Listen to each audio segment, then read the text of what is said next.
चुनावी समर में सभी राजनीतिक दल अपने अपने उम्मीदवारों को चुनावी मैदान में उतारकर अब दमखम दिखा रहे हैं। हर लोकसभा सीट का अपना इतिहास और राजनीतिक समीकरण है। ऐसे में उत्तराखंड की ये कॉन्स्टिट्यूएंसी, हरिद्वार कॉन्स्टिट्यूएंसी, अपने आप में बेहद महत्वपूर्ण है क्योंकि संतों की नगरी कहलाती है हरिद्वार। स्वरूप हमारे साथ जुड़ गए हमारे संवाददाता और ज्यादा डिटेल्स के साथ में। स्वरूप, जिक्र हम कर रहे हैं हरिद्वार कॉन्स्टिट्यूएंसी का और ये सीट अपने आप में बेहद महत्वपूर्ण हो जाती है। उत्तराखंड की 5 लोकसभा सीटें हैं जिसमें से हरिद्वार में इस बार हम देख रहे हैं कि 4 कोणीय मुकाबला हो रहा है। बीजेपी का अगर मैं जिक्र कर लेती हूं तो इस बार यहां पर पूर्व सीएम त्रिवेंद्र सिंह रावत को टिकट दिया गया है। कांग्रेस की ओर से हम देख रहे हैं कि किस तरह से जुटे रहे हरीश रावत और अपने बेटे को उन्होंने आखिरकार टिकट दिलवा ही दिया है। बाकी निर्दलीय एक चेहरा है और बीएसपी से एक चेहरा यहां पर हम देख पा रहे हैं मौलाना जमील अहमद का। क्या है समीकरण में, कैसा संग्राम है, आपसे जानेंगे। देखिए, बिल्कुल पूजा, सबसे बड़ी बात धर्म नगरी हरिद्वार की अगर हम बात करें तो हरिद्वार की पहचान सिर्फ जो है उत्तराखंड ही नहीं, हमारे देश में नहीं, पूरी दुनिया में है। और जब जब चुनाव की बात भी आती है तो हरिद्वार लोकसभा सीट का अपना एक महत्व है, क्योंकि हम उत्तराखंड के परिप्रेक्ष्य में देखें तो सबसे बड़ी लोकसभा है, इसमें 14 विधानसभा सीटें हैं। अपने दर्शकों को बताएं कि 11 विधानसभा सीटें जो है वो हरिद्वार जिले में है, तो इसके साथ जो 3 विधानसभा सीटें जैसे धर्मपुर है, डोईवाला है, ऋषिकेश है, वो देहरादून जनपद में आती है। तो अगर हम क्षेत्रफल के हिसाब से देखें तो बहुत बड़ा क्षेत्रफल है। साथ ही जो है विधानसभाओं के हिसाब से देखें तो 14 विधानसभाएं। मतदाताओं के हिसाब से देखें तो 20,31,000 के करीब मतदाता हैं, जिसमें से 9 लाख के आसपास महिलाएं और 11 लाख के आसपास पुरुष हैं। इसके साथ ही जो है 160 के करीब जो है ट्रांसजेंडर जो मतदाता हैं वो हैं। तो कुल मिला के कह सकते हैं कि हरिद्वार लोकसभा जो है, अगर उत्तराखंड की 5 की सीट बात करें तो सबसे महत्वपूर्ण सीट है। हाँ। और बात रही समीकरण की, तो हरिद्वार से कोई भी प्रत्याशी जब मैदान में आता है तो उसकी मंशा होती है कि वो धर्म नगरी, अध्यात्म नगरी और गंगा की इस नगरी का जो हो वो सिरमौर मरे, वो सांसद बने। तो यही अगर हम कहें कि इस बार चुनाव की बात करें तो इस बार चुनाव में जो है परिदृश्य कुछ अलग है। इस सीट की हम बात करें, उत्तराखंड बनने के बाद की बात करें तो वर्ष 2003 में जो है समाजवादी पार्टी के राजेंद्र कुमार पार्टी ने जो है यहाँ से एक बड़ी जीत हासिल करी थी।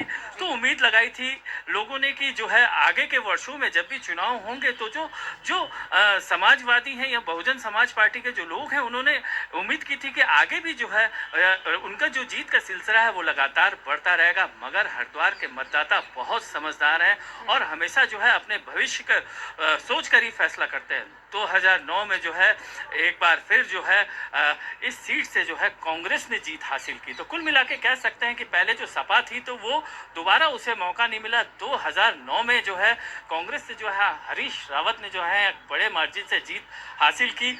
उम्मीद थी उन्हें कि 2014 में भी जीतेंगे, मगर 2014 में जो है भारतीय जनता पार्टी ने जो है सारे समीकरणों को बदलकर और यहाँ के मतदाताओं ने जो है भारतीय जनता पार्टी के रमेश पोखरियाल निशंक के साथ सेहरा बांधा। 2014 से 19 तक का सफर अच्छा गुजरा। 2019 में जो है मोदी की लहर फिर आई और फिर जो है रमेश पोखरियाल निशंक जो है यहाँ से जीते।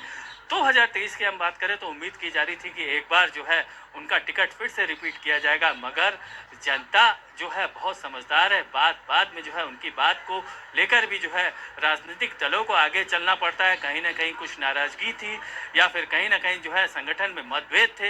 यही वजह है कि रमेश पोखरियाल निशंक का टिकट काटकर पूर्व मुख्यमंत्री त्रिवेंद्र सिंह रावत को यहाँ से मैदान में उतारा गया। वहीं कांग्रेस के सामने एक बड़ी समस्या है कि 2009 में यहाँ से जीतने के बाद आज तक जो है उनका कोई भी प्रत्याशी इस सीट पर जीत नहीं पाया। इस बार उम्मीद की जा रही थी कि हरीश रावत एक बार फिर चुनाव मैदान में होंगे, लेकिन अंतिम वक्त पर जो है वीरेंद्र रावत जो खाटी नेता हरीश रावत हैं, उनके पुत्र हैं, उनको टिकट दिया गया। बिल्कुल तो स्वरूप, कह सकते देखिए मैं हैं और आप ही बखूबी जानते कि हैं कि हरीश रावत जो है वो पुरजोर कोशिश में लगे हुए थे कि कैसे उनके बेटे को आखिर टिकट मिल जाए, क्योंकि पार्टी चाहती थी कि हरीश रावत जो एक दिग्गज चेहरा है, एक बड़ा चेहरा है कांग्रेस के लिए, वो इस सीट पर लड़े। लेकिन उन्होंने अब वो अपने बेटे के लिए अड़े हुए थे और कहीं ना कहीं उन्हें सफलता भी मिली कि उनके बेटे को ये टिकट मिला। लेकिन सवाल मेरा ये है कि देखिए जैसा आपने बताया कि रमेश पोखरियाल निशंक का टिकट इस बार कटा और जनता कितनी ज्यादा खुश है इन प्रत्याशियों के चेहरे से, क्योंकि एक तरफ हम देख रहे हैं कि 2019 में जब भारतीय जनता पार्टी इस सीट पर जीती थी, बहुत सारे वादे यहाँ पर पार्टी की ओर से किए गए थे, लेकिन धरातल पर कितने वादे सच होते दिखे हैं? क्या जनता इन तमाम चेहरों से खुश है? चाहे हम बीएसपी की बात कर ले, निर्दलीय प्रत्याशी की बात कर ले, बीजेपी की बात कर ले या कांग्रेस की बात कर ले, इन तमाम कैंडिडेट से क्या जनता खुश है? देखिए, बिल्कुल, बहुत ही महत्वपूर्ण सवाल आपने पूछा है। अगर वर्ष 2019 की बात करें तो रमेश पोखरियाल निशंक ने जो है यहाँ से कांग्रेस प्रत्याशी अमरीश कुमार को जो है करीब 2.5 लाख मतों से हराया था। तो एक बार फिर उम्मीद जगी थी, एक जो विकास का जो लोगों ने सपना देखा है वो तेजी से होगा। हालांकि विकास तो हुआ है, लेकिन विकास की हम बात करें तो जो केंद्र सरकार द्वारा जो है जगह जगह फ्लाईओवर्स बनाए गए हैं, सड़कों को सुधारा गया है। मगर सबसे बड़ा सवाल है कि स्थानीय सांसद का इसमें क्या योगदान था। कार्य किए गए हैं, कई गांव उनके द्वारा गोद लिए गए थे, मगर फिर भी जो है कार्य जो जो विकास की राह में तेजी से आगे बढ़ने थे वो नहीं बढ़े। आपसी मतभेद कुछ ऐसे रहे कि जिन कार्यों को समय पर पूरा हो जाना था वो नहीं पूरे हो पाए। यही वजह थी कि जो है स्थानीय लोगों के साथ साथ जो है पार्टी से जुड़े जो कार्यकर्ता हैं उनमें भी नाराजगी थी। यही वजह है कि इसके बाद जो है जो उनका टिकट काट कर जो है पूर्व मुख्यमंत्री त्रिवेंद्र सिंह रावत को टिकट दिया। कमोबेश यही हाल जो है अगर हम अन्य दलों का देखें तो कांग्रेस की स्थिति भी कुछ खास बेहतर नहीं है। 2009 के बाद जो है 2014 और 19 का चुनाव वो हार चुकी है, और सबसे बड़ी बात हर बार जो है हरीश रावत के इर्द गिर्द जो है राजनीति जो घूमती रहती है उसको लेकर भी एक बड़े सवाल है। लोगों में काफी नाराजगी भी थी। जैसे ही जो है वीरेंद्र रावत का टिकट हुआ तो कई पदाधिकारियों ने इस्तीफे भी दिए। कुछ दिन पहले भी जो है कुछ जो वरिष्ठ कांग्रेसी नेता थे उन्होंने जो है कांग्रेस का दामन छोड़ भाजपा को ज्वाइन किया। तो कहीं ना कहीं सवाल उनके दल में भी है।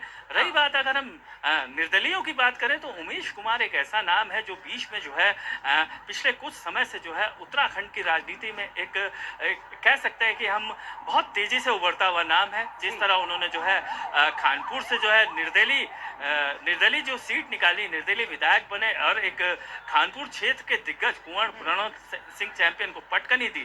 तो कह सकते हैं कि वो एक ऐसा नाम है जो बहुत तेजी से उभरा है, और इस लोकसभा जो चुनाव है उसमें भी जो है वो अपनी पूरी चुनौती पेश कर रहा है। लेकिन अगर हम बसपा की बात करें तो बसपा में एक बार फिर जो है बाहर से प्रत्याशी लाकर थोपा गया है। पहले बसपा द्वारा जो है स्थानीय जो महिला हैं भावना पांडे, उनको जो है टिकट देने की बात की जा रही थी, उनको पार्टी ज्वाइन करा दिया गया था, मगर ऐन वक्त पे उनके द्वारा भी जो है बसपा से किनारा कर दिया गया। तो कुल मिला के कह सकते हैं अगर हम वर्तमान में भाजपा के मुकाबले देखें तो अन्य 3 दलों में कहीं ना कहीं जो है अभी वो माहौल बनता हुआ नहीं दिखाई दे रहा है जो भाजपा ने बनाया। ठीक है, आज ये की तो हम हो बात गई करें स्वरूप पिछले राजनीतिक दलों की बात और इनके फेसेस की बात।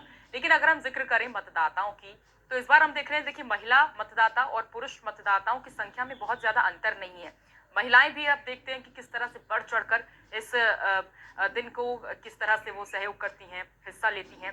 ऐसे में कितने ज्यादा महिला वोटर्स हैं, कितने ज्यादा पुरुष वोटर्स हैं, और कई ट्रांसजेंडर्स भी हैं इस बार हम देख रहे हैं हरिद्वार सीट से, उनकी भी संख्या एक बार हम आपसे जानना चाहेंगे। देखिए, अगर हम हरिद्वार लोकसभा के मतदाताओं की बात करें तो हरिद्वार लोकसभा जो है 14 विधानसभा क्षेत्रों में बटी हुई है। कुल मिला के जो है 20,31,000 के करीब जो है यहाँ पर मतदाता है, जिनमें 9 लाख के आसपास जो है महिला वोटर्स हैं। वहीं 10.5 लाख के आसपास जो है पुरुष मतदाता है। तो इसके साथ ही 160 के करीब जो है ट्रांसजेंडर मतदाता हैं। इसके साथ ही जो है अगर इसी आंकड़े में हम देखें तो 25 से 30,000 के करीब जो है संत समाज के वोटर्स भी हैं, और इस बार कई युवा वोटर्सों की संख्या भी बड़ी है। तो कुल मिला के 20,31,000 के आसपास जो है ये आंकड़ा बैठता है। बहुत ही महत्वपूर्ण आंकड़ा है। हर जगह के हिसाब से जो है अगर हम समीकरणों की बात करें तो इस लोकसभा सीट में जातीय समीकरण भी बहुत महत्व रखते हैं, क्योंकि एक और जो है इस लोकसभा में 25% ठाकुर मतदाता है तो वहीं 22% ब्राह्मण मतदाता है। इसके अलावा जो महत्वपूर्ण रोल अदा करते हैं 24% SC/ST मतदाता है तो 26% मुस्लिम मतदाता भी हैं। तो हम कह सकते हैं कि अगर हम देहरादून की तीनों सीटों की बात करें और क्या कहते हैं हरिद्वार की बात करें या हरिद्वार की ग्रामीण की बात करें तो कहीं ना कहीं जो है जो भाजपा के जो मतदाता हैं वो इस तरफ जो जाता है, वहीं दूसरी ओर जो है हम बाकी के अन्य विधानसभाओं की बात करें, अगर हम रुड़की से लें, खानपुर से लें जी। या मंगलौर से लें या फिर लक्सर से लें या फिर ज्वालापुर से लें, तो उस तरफ जो है मुस्लिम मतदाताओं के साथ साथ जो SC ST मतदाता हैं उनकी संख्या भी ज्यादा है। तो कुल मिला के जो हम कह सकते हैं कि बहुत ही एक दिलचस्प मुकाबला है। बिल्कुल दिलचस्प हालांकि मुकाबला वर्तमान की निश्चित हम रूप बात से करें, है और कहीं ना कहीं स्वरूप मुझे लगता है एक बहुत कड़ा मुकाबला जो है ये चार कोड़े मुकाबला होने वाला है, क्योंकि स्वरूप हम देखते आए, आप बहुत करीब से हरिद्वार की राजनीति को हमेशा से देखते आए हैं और आपको बखूबी पता है कि वहां राजनीतिक मुद्दे क्या होते हैं जिसपे हम हमेशा से जिक्र भी करते आए हैं। 60% जो आबादी है वो ग्रामीण क्षेत्रों से यानी कि रूरल एरिया से आती है, ऐसे में 40% जो आबादी है वो है शहरी क्षेत्र की। तो मुझे लगता है कि ग्रामीण क्षेत्र पर इस बार जो है राजनीतिक दल ज्यादा फोकस कर रहे होंगे क्योंकि उनके मुद्दे बहुत ज्यादा जमीनी होते हैं। किसानों के मुद्दे हम देख रहे हैं इस बार, गन्ना किसान है, किसानों की आय को दोगुना करना है, तो ये तमाम मुद्दे हैं ग्रामीण क्षेत्रों से जो इस बार आ रहे हैं। देखिए पूजा, अगर हम ग्रामीण क्षेत्रों की बात करें तो 60% जो मतदाता हैं वो ग्रामीण क्षेत्रों में, 40% शहरी क्षेत्रों। ग्रामीण क्षेत्रों की बात करें तो किसी भी चाहे लोकसभा हो या विधानसभा हो, उसको अगर विकास करना है तो सबसे पहले जो है चाहे वो सरकार हो या स्थानीय जनप्रतिनिधि हो, उन्हें ग्रामीण क्षेत्रों को जो है विकास करना होगा उन क्षेत्रों का। वहाँ की जो वो तमाम जो सुविधाएं हैं उनको देनी होगी। अगर हम आज हरिद्वार की बात करें तो आज भी हम ग्रामीण क्षेत्रों में जाएं तो सड़कों का एक जाल तो बिछा हुआ है, लेकिन जो मूलभूत इंफ्रास्ट्रक्चर होता है, खासतौर पे अगर हम ग्रामीण क्षेत्रों की बात करें तो सबसे बड़ी समस्या जो जो फसलें जो किसान पैदा करता है उन्हें जो है सही तरीके से जो है जिन स्थानों पर भेजना है उसकी व्यवस्था हो, या फिर जो है आपने गन्ना किसानों की समस्याओं का जिक्र किया। गन्ना किसानों की समस्या एक ऐसी समस्या है जो पिछले कई समयों से, हम उत्तराखंड की ही बात नहीं करें, उत्तर प्रदेश के साथ साथ देश के अन्य राज्यों में भी जो है ये एक बड़ी समस्या बन के आए कि उनको जो है गन्नों का जो उचित जो मूल्य है उनको नहीं मिलता। इसको लेकर जो है हमेशा कुछ ना कुछ जो है किसानों द्वारा आंदोलन किए जाते रहे, मगर ग्रामीण क्षेत्रों में जो है अन्य समस्याएं भी हैं। सबसे बड़ी चीज समस्या है शिक्षा की है, स्वास्थ्य की है, रोजगार की है। तो इन समस्याओं पर भी ध्यान देना होगा। अगर हम हरिद्वार की हम बात करें तो कहीं ना कहीं जो स्थानीय सांसद थे उनके प्रति जो नाराजगी थी वो इन्हीं चीजों को लेकर थी, क्योंकि जो 2019 में वो जीते थे, जो 2019 में उनके द्वारा वादे किए गए थे, उनके द्वारा कुछ गांव गोद भी ले गए थे, मगर जो सुविधाएं वहां देनी थी वो नहीं नजर आई।